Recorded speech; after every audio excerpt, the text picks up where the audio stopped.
wrestling fans, thanks for clicking the dreaded D Rose report. It's the new fall season. Alright. Hey, Stan, the man with Stopwatch Hand, sent word that this Friday's SmackDown on Sci-Fi had 27 minutes, 58 seconds of in-ring action that was down from the previous week.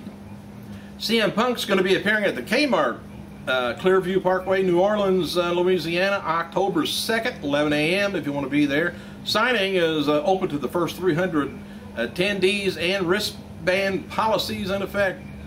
TNA and Screen Vision have announced that Bound for Glory pay-per-view is going to be shown live in over 100 movie theaters across the nation.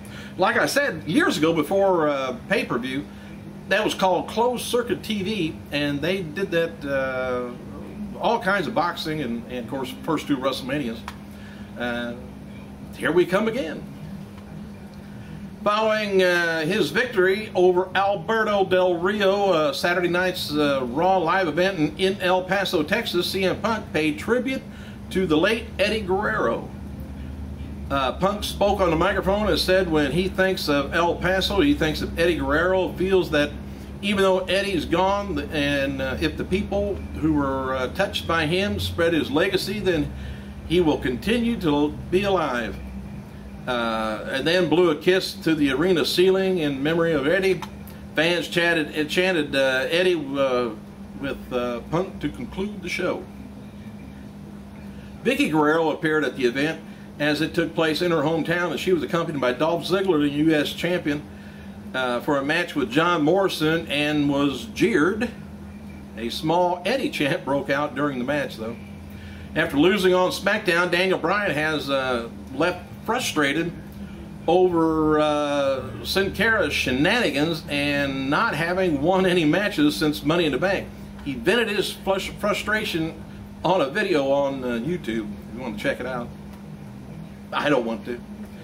Hey, the People's Edition of WWE 12 is available only for pre-sale through THQ online stores in the US and Canada for PlayStation 3, Xbox 360 consoles. The special collector's edition is going to be available at retailers outside the US and Canada for official WWE 12 launch in November, so just hang on.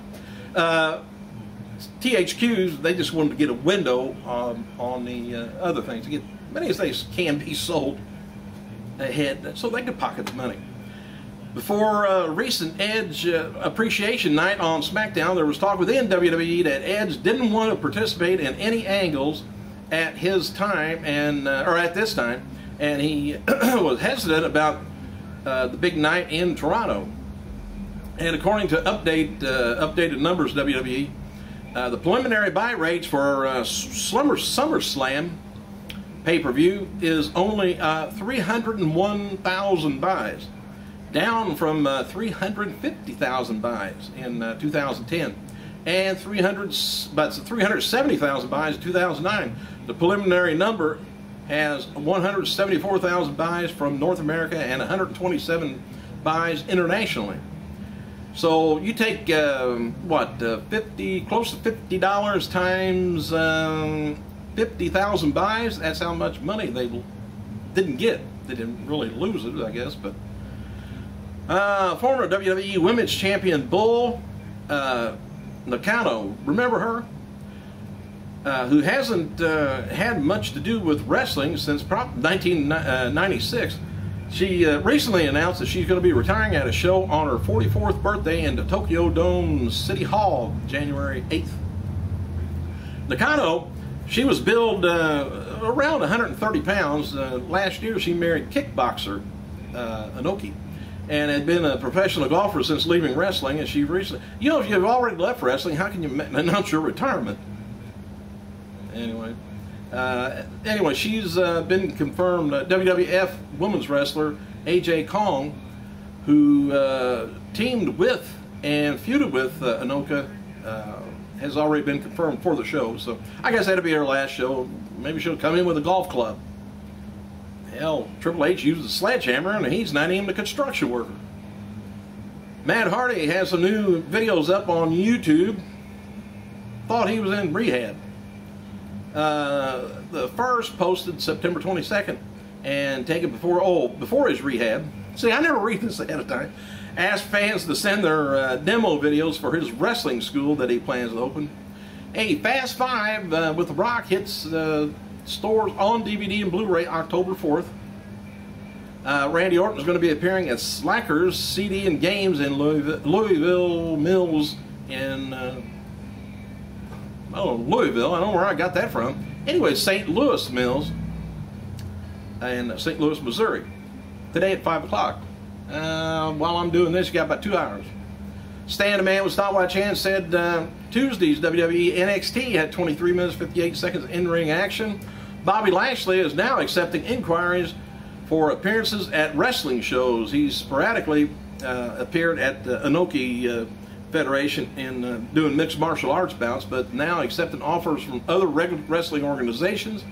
His management team consists the following statement: Lashley has now accepted booking for the future shows. You can email him at LashleyBookings@Yahoo. And you know what it tells me is money's getting kind of short. He needs some income. Former WWE Ashley Massaro appeared in her first independent wrestling show Saturday in Middletown, New York for ECPW. She attacked Luscious Lynn from behind, which led to a brief brawl. No, not one of those. One of those. And a Twitter account recently been surfaced claiming that it's the former WWE champion, Chyna. And it's been confirmed that it's being not legitimate. Operation has been completed. If you see anything like that on there, it's not legitimate. Of course, Chyna's not either. In part 2 of Where Are They Now, featuring WWE website, it's revealed a former Cruiserweight champion, FCW trainer Billy Kidman is now working as a TV producer for WWE. He took over the duties from Hall of Famer Jerry Briscoe and worked as director for Raw and SmackDown for a few matches. Let's see, Randy Orton is going to be appearing. Well, I didn't sense any of that. Okay, where am I at? I lost my track. Former WCW talent Miss Jones, Nitro Girl Chameleon, whatever you want to call her, made her first wrestling-related appearance in several years at Saturday's Sign Mania Wrestling Convention in Fair Hills, Pennsylvania. In addition to acting, she's now working as a special education teacher in New York. I would love to have her specially educate me.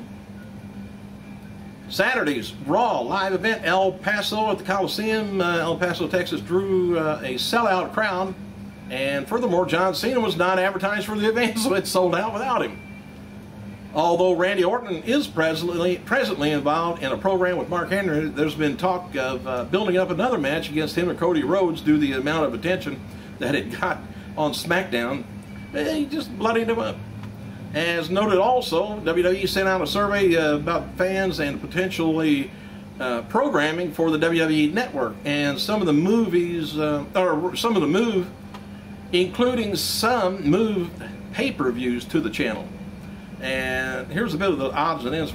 Imagine is a 24-hour cable network that's ran by WWE. Said it features a lot of, this is kind of the question, features a lot of programming from USA and Sci-Fi and classics and historical programs featuring shows from different promotions like WWE footage, WCW, ECW, NWA, AWA, and etc. from the past few years. Said it would also have 2 new weekly WWE live in-ring shows, wrestling, but not SmackDown or Raw. And it would have a daily live in-studio viewer interactive show similar to Sports Center, I guess. So they're going to try all kinds of different angles. And additional, they're going to also have classic Big Four pay-per-views, including a WrestleMania, SummerSlam, Survivor Series, and Royal Rumble added to that channel. But they didn't say it's going to be live, or I mean current. It's going to be probably past ones. Maybe you know, they'll have WrestleMania on Sunday, and then Monday have Raw, Tuesday, and they may show the rerun on it. I'm just guessing. But what do I know? I'm standing here talking to a camera. Thanks for clicking, you guys. I gotta go.